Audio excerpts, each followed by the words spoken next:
Oh, Cameron Rogers, I have you direct from, are you still in New York? Yep, I'm here right now. I've been back and forth between New York and my parents' house in New Jersey, but I'm currently in New York. And we have to talk about Freckled Foodie and this amazing life journey that you've been on. And it's so interesting these days. It seems to be quite a lot of people dreaming of pursuing a career in the world of health that they're so passionate about, and it's kind of a difficult journey. And here you are to tell us all about it because you were working on Wall Street. You were deep into the scene, and now you spun out on the other side. So I'd love to hear how this whole journey got started. Of course, yeah, two very different lives.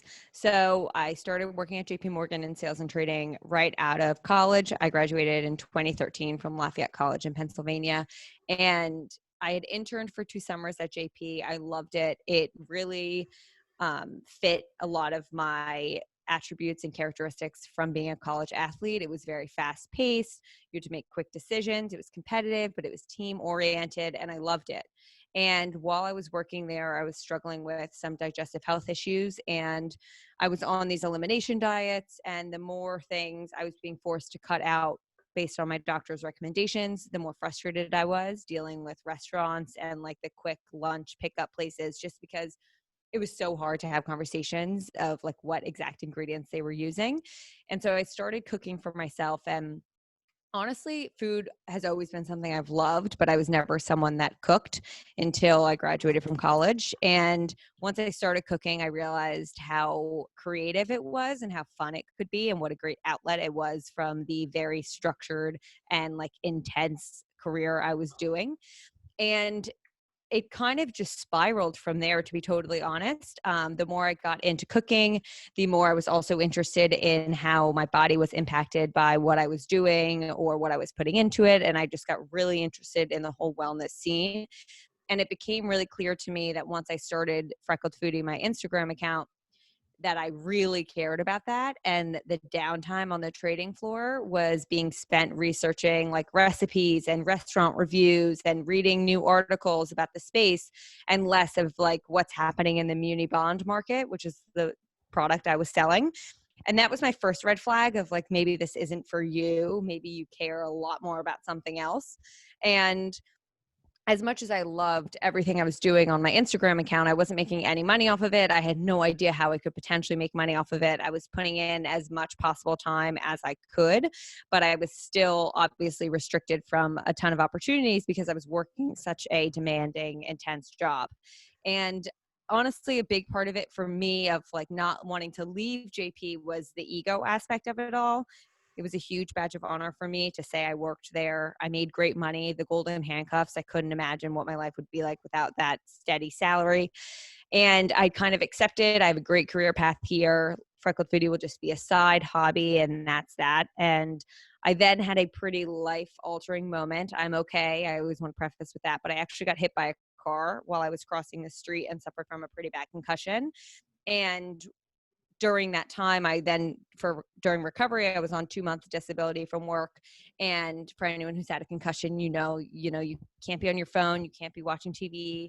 I couldn't read, I could barely go outside. And so that's when I learned how to meditate and really deep into my practice. I journaled a ton, I talked to all of my friends. That was all I could do.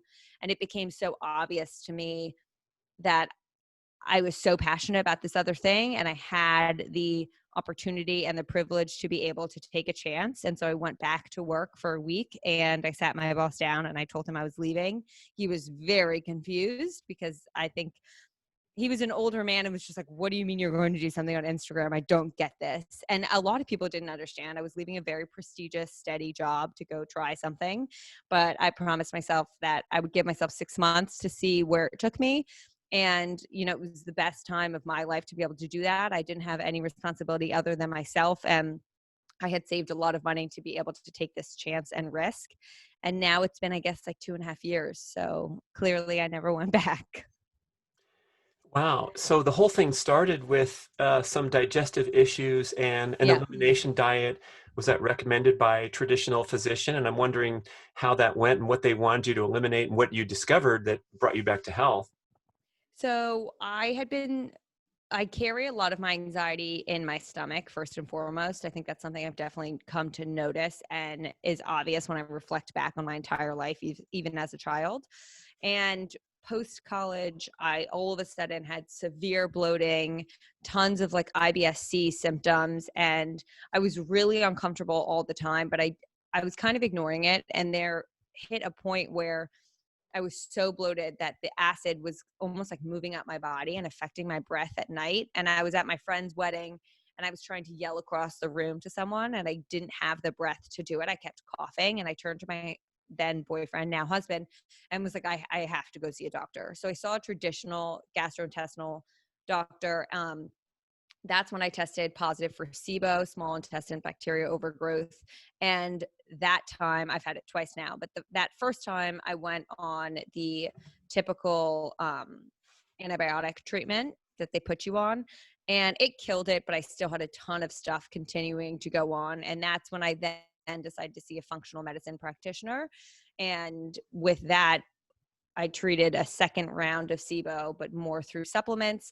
And we actually found out that I had mercury poisoning that had been undetected for 5 years. We think, I obviously you can't trace it back to anything specific, but given how high and really absurdly high the levels were, we think it's from a removal of a metal filling I had that was potentially improperly done. And the timeline of all of that really adds up because it happened right when the digestive health issues started to unfold.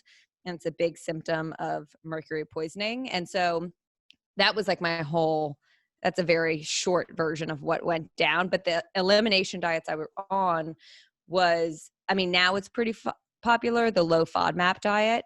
But back then it was very early on. And so I was cutting out mainly gluten, soy, garlic, and onion. And garlic and onion were huge triggers of mine. And at the time, people looked at me like I had 10 heads. Now in the wellness industry, I feel like it's more of a known thing, the low FODMAP diet, and that those can be triggers for some digestive responses.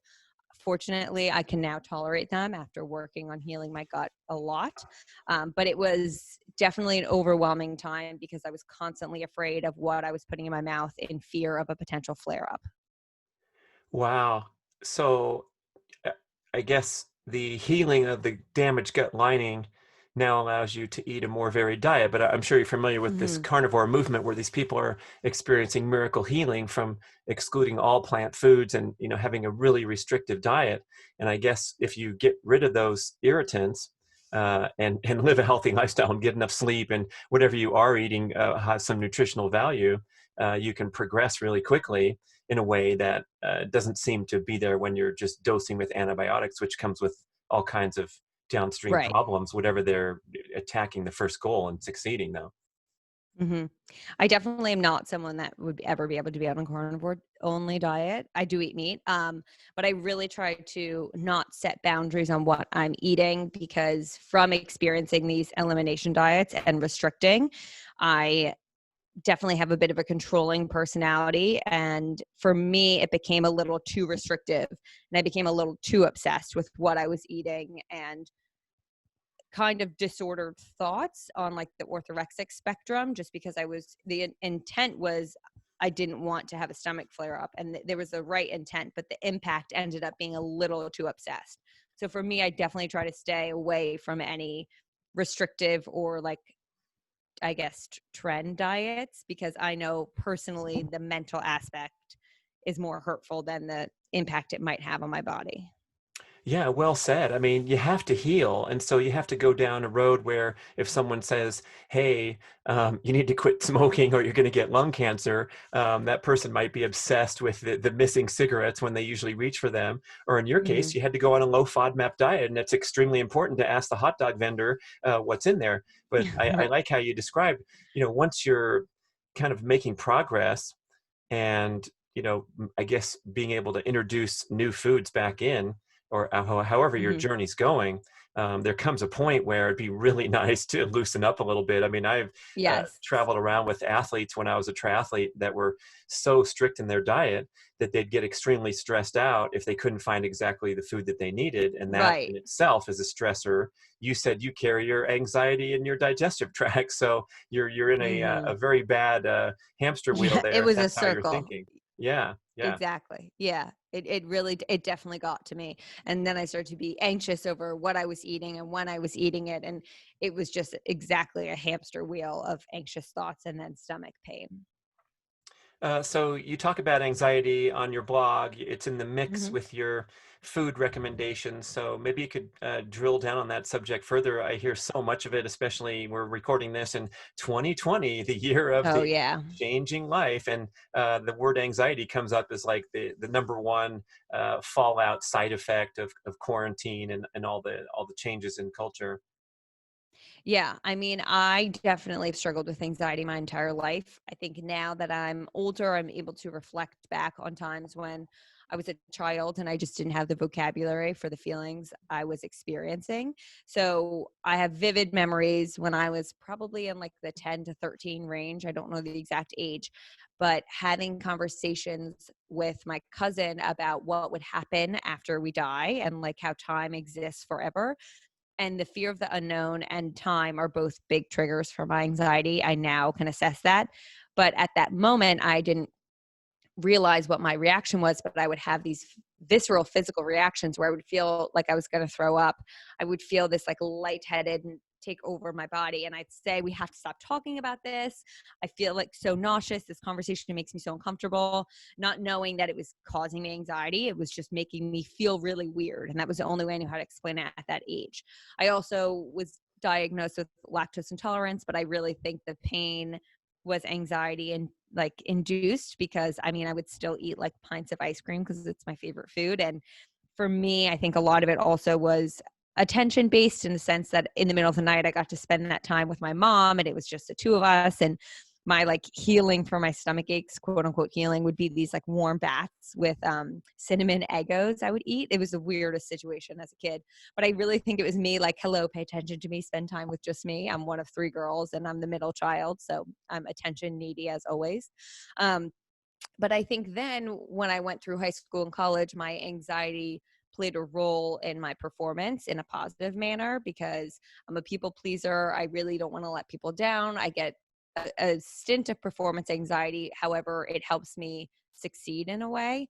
And so all of these triggers and things that were happening were causing me in a great way to accomplish things, but then I was positively affirmed for those. And so it just re-encouraged that type of behavior. Mm. And I was like, oh, but this is just how I am. This is what I have to do to like succeed. And even at JP Morgan, when I was working, you know, I would be the first one to do something. I would answer right away. I would always be on top of everything.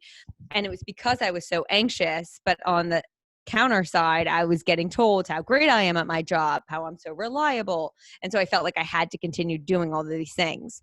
So it's been really interesting for me. I mean, since leaving my job, I've really focused on better managing my anxiety.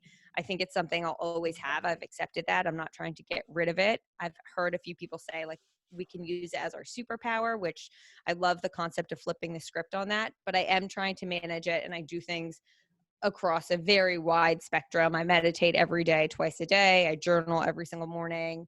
I limit my caffeine intake. I do take CBD. I was on a antidepressant and anxiety medication for a year. You know, I indulge in plant medicine. So if it's there, I do it and I try it. But, you know, it's a constant journey, and I think it always will be. It's just figuring out what specifically works for you, because we're all very different in what helps us.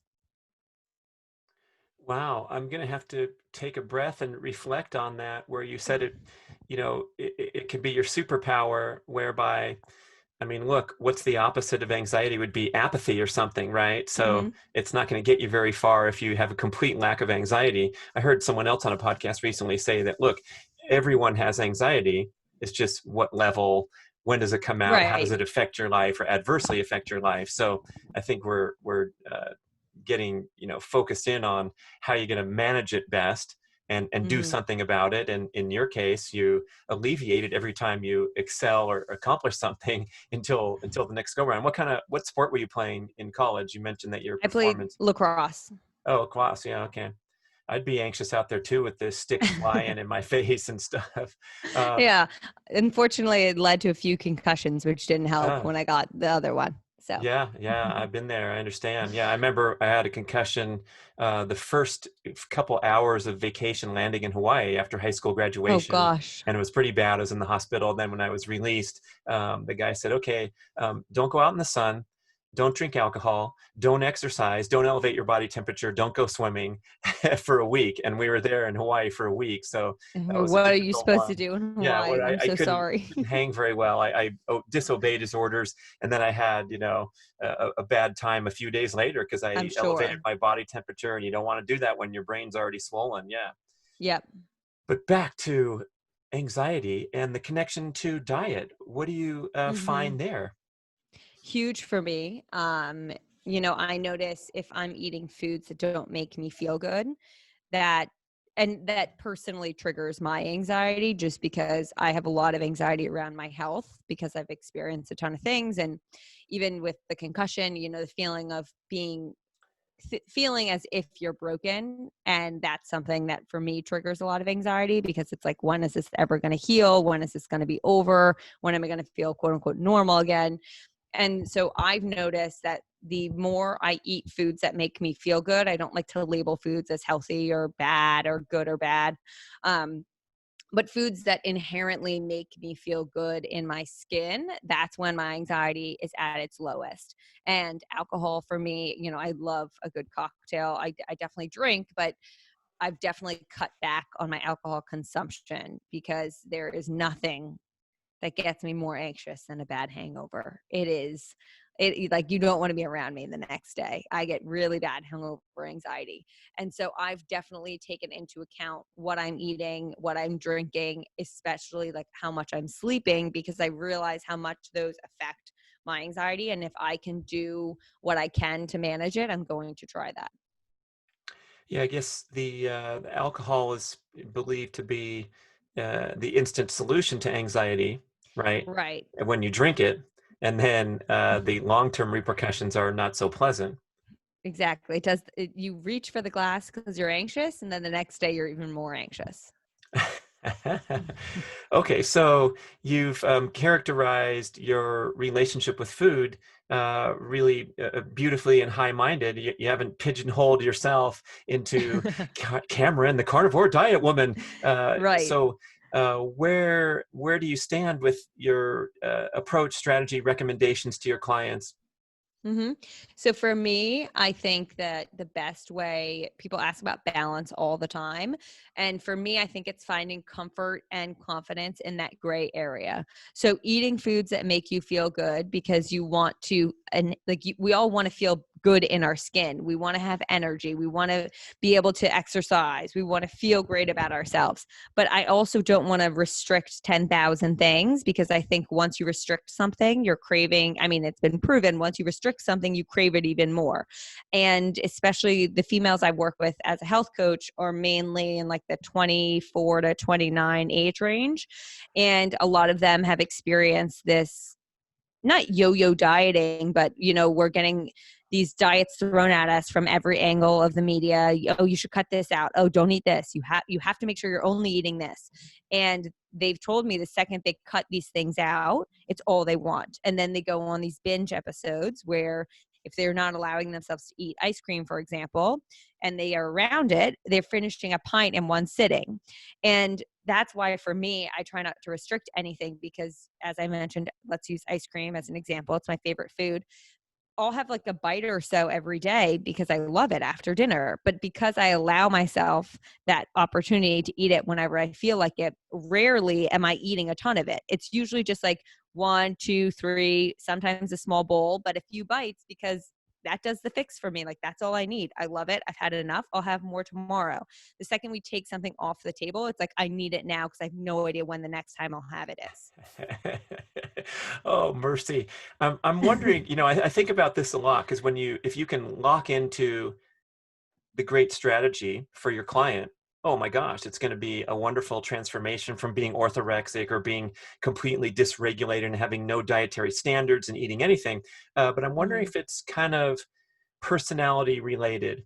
So if you Yeah. allow one person a spoonful of ice cream every night, they're going to report back in a week that they downed a bunch of pints, versus another person who that works perfectly for. where trying to deny themselves would turn into binge eating.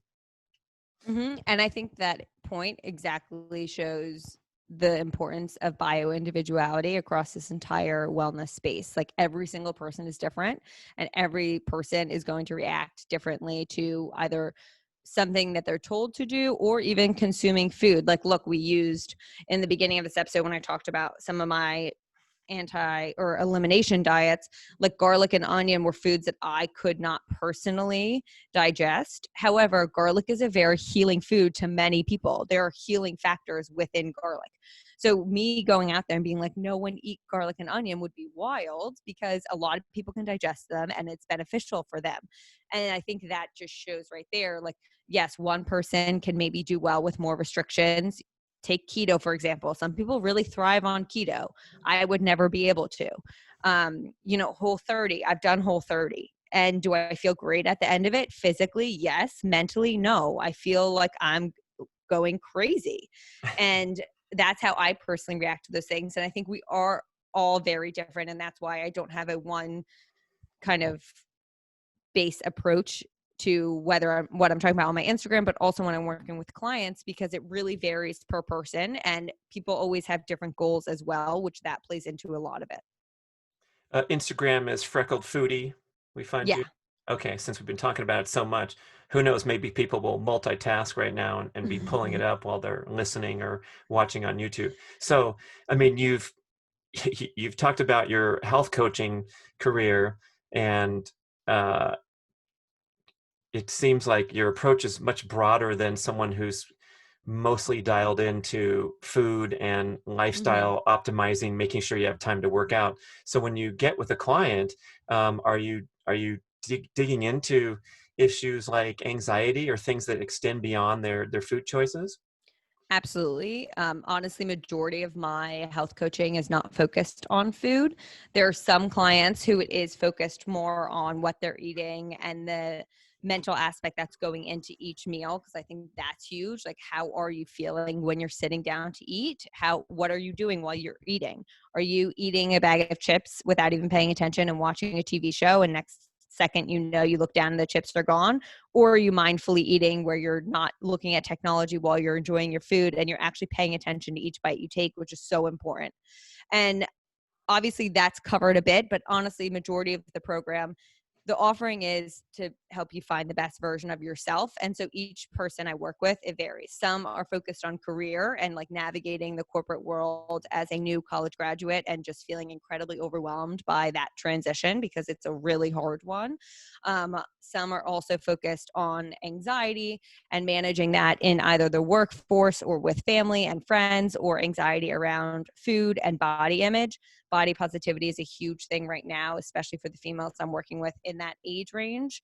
A lot of us, myself included, have struggled over the years by comparing ourselves to quote unquote media standards and what we're being shown in magazines and TV shows and on Instagram that have all been filtered, edited, and altered and is not reality, but we're taking it as reality. And so each client is focusing on something very different, but I definitely attack it from more of a broader spectrum than just, okay, well, what are you eating? And that's all we're going to talk about. So, of course, you're not a trained therapist. You're a huge proponent of therapy. That was one of your Huge bullet proponent. points. And so Yeah. I'm curious, I'm not trying to put you on the spot or anything, but like No, it's fine. describe the distinction between a traditional therapy relationship. I teed you up because I know you're familiar with that, how the hmm relationship works, versus what you're doing as a coach. So that's something I always like to make a very clear distinction of, is that I am not a trained or licensed therapist. It's something that I've actually considered doing potentially later However, in I know a life. shit ton more than your therapist does about, okay, go ahead, go ahead. No, I definitely don't. Oh my God, I know way less than your therapist knows. I'm a huge proponent of therapy. It's been one of the most life-changing things for me. If it's something that you are able to afford, I wish it was something that we could all afford, but I really recommend that being a step in managing any type of mental health struggle you're going through. What I propose myself as more is an accountability coach and like a person along this journey. So a lot of my clients actually see therapists as well, for more specific and, actual clinical diagnosis and potential medication and things that they need real assistance with on that end. For me, our sessions end with you get notes from the session, and then I'll have like goals and asks, and then we'll be in contact throughout the week. So it might be something as simple as, one of my clients, we are actually working on weight loss because she's overweight and it's been a lifelong thing for her, and she finally wants to get in a place where she is physically able to like go on longer walks or experience different aspects of life that she feels her weight has held her back from.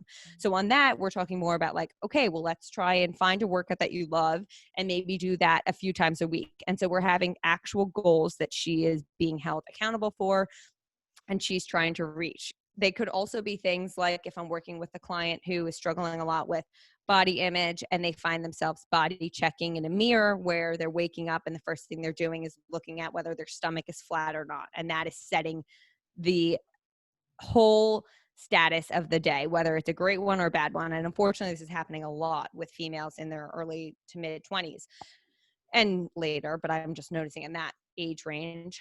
So a goal for that might be take the mirror out of your bedroom for right now. Or every single morning, we're going to start your day by positive affirmations, which is something I practice. You're going to write down 3 things you love about yourself.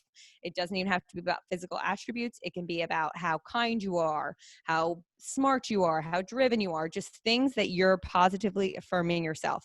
So the goals and then the asks are more general things, whether it's like, try to get more fruits and vegetables in this week if we're talking about food, or try to flip the script whenever you hear yourself critiquing yourself, like stop, turn to yourself and say something positive right there. So those are things that like we're trying to get into a routine of doing, and then the goals are more concrete actual tasks to complete throughout the week.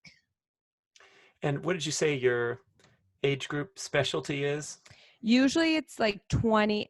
I've had the youngest has actually, I did work with a high schooler once, but usually it's in the like 23 to 29 range.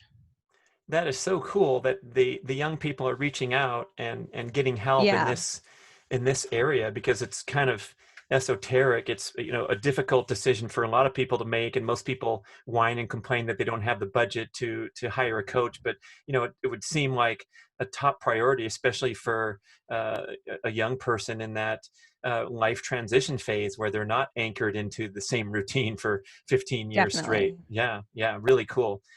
So you're coming from a lot of life experience, obviously, that you shared with us a little bit. And Hmm. did you also go and get further training when you knew that you were going to Yeah. change your career? Yes. I actually did this while I was still at JP Morgan because I really just wanted to learn more Shh, for don't myself. don't tell anybody that. It's she did it. Okay, she did it in her spare time. She was allowed. Okay. No, they know. I was doing it They in my know. spare I time. have many It was clients at JP Morgan, as a matter of fact, because it's such a stressful job. Yeah. So I went to the Institute for Integrative Nutrition, which is one of the top health coaching programs. It's online. At the time, they only offered a 1-year course. Now they have 1 year and 6-month offerings.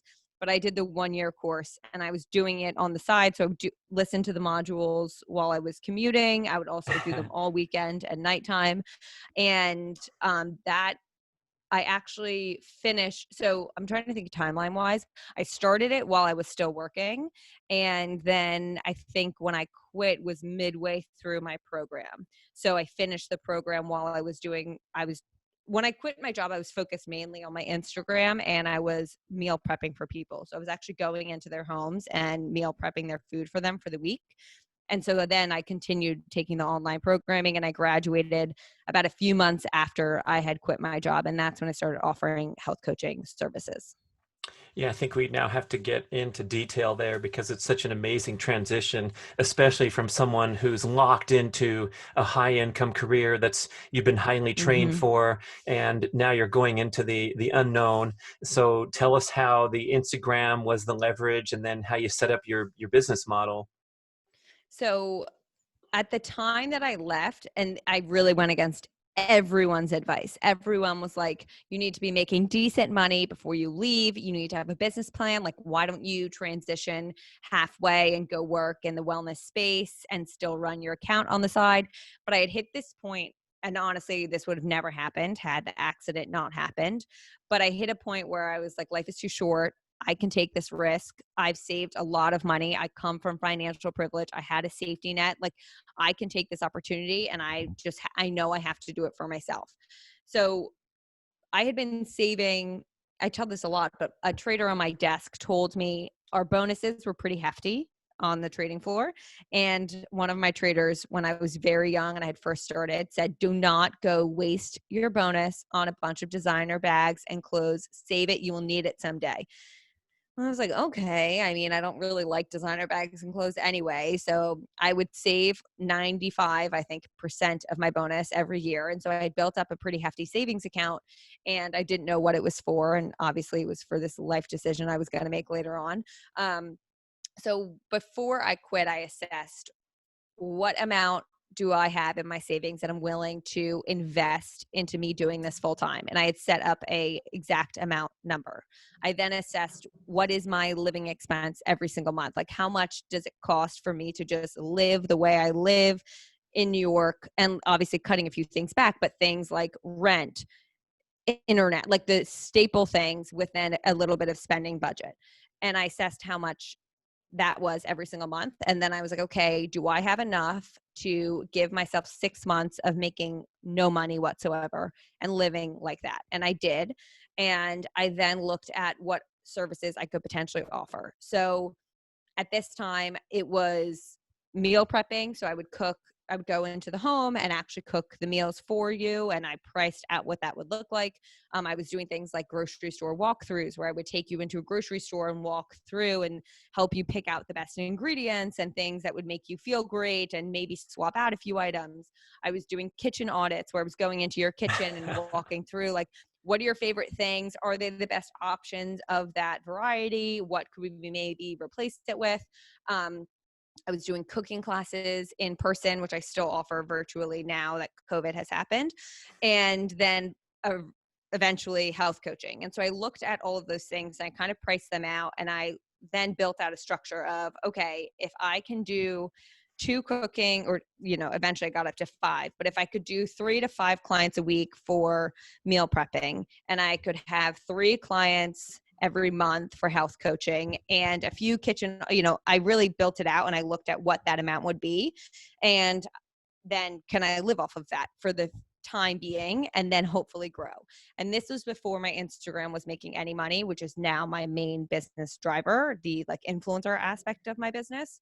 But I was very fortunate in the sense that I had no overhead in this industry. It's not like I had to lease a building. I wasn't buying any equipment to manufacture a product. There was absolutely no overhead. It was just myself. And so I was profitable from the first month because I ended up getting clients. I mean, I totally put myself out there. I created this draft email in the third person saying, hey, this is my friend Cameron. She just left her job. Here are all of her offerings. And I sent it to every single person I knew. And I said, can you please send this along to anyone you think that would be interested? I'm really trying to start this business. I just quit my job. I made it so easy for you. All you have to do is forward the below. And it just kind of spider webbed from there. And I gained clients and momentum. And then my Instagram started to grow, and it's taken a ton of turns I never expected to happen, but here we are. Oh, and how long ago did you leave JP Morgan and Friends? Almost 3 years yeah, like just over 2.5 years ago. And you moved your cooking classes to virtual. Has there been any Mm-hmm. other changes in your relationships with your clients due to the quarantine and the change this year? Fortunately not, because my Instagram community was all over the internet anyway. My health coaching was always over the internet because I didn't want to pigeonhole myself to just New York clients. So that has all remained the same. What's changed is cooking classes. I used to host events at least once a month, which were amazing and so incredible to meet the Freckled Foodie community and just get together. We would usually do a workout class and then socialize, and it was a great space for people to meet other people in that area who are like-minded and interested in the wellness space. And so I was doing those in New York. I did one in Chicago, Philly, Boston. It was so much fun. And then also my podcast, I used to interview in person, which I do think I'm grateful that we're able to interview virtually nowadays, but I obviously think that there's something about an in-person interview. So that has changed, and I'm hoping to eventually get back in the studio soon. Wow, that's really you jumped off into the unknown from this consistent career into the health coaching, but the way you describe it with the budgeting and the forecasting, I'm wondering, those listening who might be struggling on that path of transitioning their career into something in the health world. I mean, these seem like incredible tips where, you set out your steps so specifically, and then it was just a matter of executing them. But I think we kind of a lot of times float around in the dream world where we're Yeah. crossing our fingers hoping that email will work. And you really had that methodical approach, which seems like it paid off. So great advice for other aspiring coaches. Thank you. I mean, I definitely believe in the aspect of putting things out there and manifestation. And I practice that a lot. However, I also think that you have to do the work. It's not just going to happen. So you've got to find that balance of the two. Oh, wait, could you speak into the microphone more clearly, please? Oh, yes, she believes in manifestation and doing the work. What an incredible 1-2 combination. You can't beat that. Oh, my gosh. Yeah, I think a lot of times right now we're given these like media things that are just manifest it, put it out there. And like, yeah, sure. There is, I do believe in it in a small sense of the law of attraction, but I also think that you have to do the work to be able to be in a position to then manifest and attract these things. You can't just sit on your couch and hope that somehow these things are going to happen to you. Yeah, well said. I also had a great quote from Luke Story, the Lifestylist podcast, when I interviewed him, and he was talking about this subject, which he's deep into. And he said, this stuff doesn't really work unless you're grateful for where you are right now.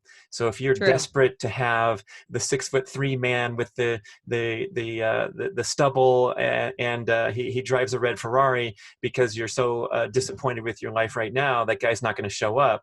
But if you're extremely grateful and you're then in this position where you can attract further things and take action in your case. So yeah, that's well said. I appreciate that. Now, let me ask you, if you have this wonderful offering for a client and you're the accountability partner and you're doing a list of goals, and then the other thing you said was the goals and the The asks, asks. right? What do you do when someone is struggling, such as you check in a week later and they spaced on the ask, sorry about that, I'll try again next week, and it doesn't seem like they're clicking into high gear? hmm So I think each client is different. There are some clients that need a little bit more of the tough love, I guess you could call it, where I really try to hold them responsible. And then there are others who get really overwhelmed by trying to live up to these specific asks or goals, and they just feel like it's maybe too much. And they went from 0 to 60 too quickly, and now it's just a lot for them to take. And so it's a continuous conversation. I do check in the middle of the week to make sure things are going okay. It's not, we meet every week on FaceTime, but we're still like texting and emailing throughout the week to confirm that everything's all right. And obviously, do I want these clients to accomplish these goals? 100%. But life happens some weeks. Some weeks you don't get around to the things that you hope to get around to. It's just that we're hopefully continuously making a priority and thinking about them, and not just deciding, oh, I'd rather sit on my couch than do any of these things. I'm hoping if the goals aren't being met, it's because there are actual things in their life that are happening that are keeping them busy, and maybe they weren't able to get to it, but they still want to the next week. And also, there are times, just like any business, where it might just not be a great fit with the client and the coach. I offer an initial session for free to get to know the person, because there are times where I've turned down a client because I think maybe, I'm very much, do I want to help people? 100%. But if I think there's something deeper going on that needs more professional and clinical assistance, that's not something I'm able to offer. And I don't want someone paying me and wasting their time in something that I can't help with as much as they need. And so I have had an instance where during the initial health history call, it was very evident that this person struggled with a severe eating disorder.